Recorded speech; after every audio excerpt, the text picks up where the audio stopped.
And now to your health. This is a common condition that might give most of you the creeps. Kids out for summer might be playing or going to camp, and you might have to consider some health symptoms that they come home with. And those could indicate that they have worms. The symptoms could. Haley Hernandez is here to tell us more. Good morning. Yeah, good morning. So as of recently, doctors tell me that they have seen several cases of pinworms coming into the office. Here's what you need to know about your kids' summertime activities and getting worms.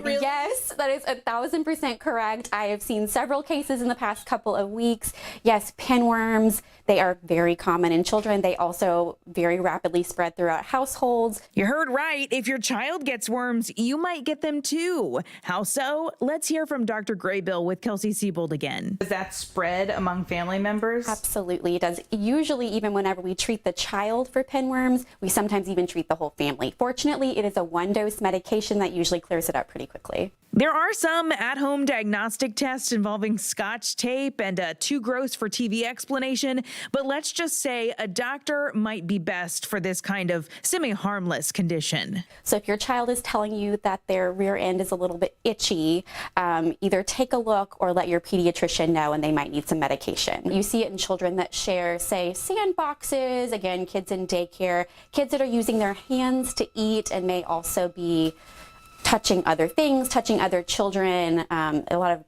children that aren't potty trained also who are in closer contact with stool.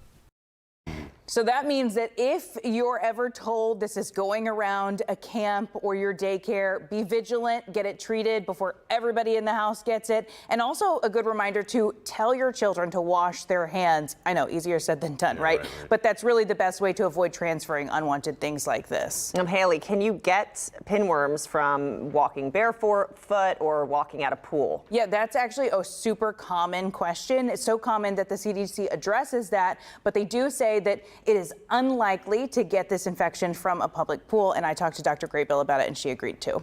Okay. It's just around. Yeah. And there might be nothing it. you can do except wash your hands, wash your hands, wash your hands. Okay. And my kids always say, "But why? Why?" But why? Trust me, kid, just do it. Oh my goodness. Thank you, Can't wash Haley. them enough. Thanks. All right.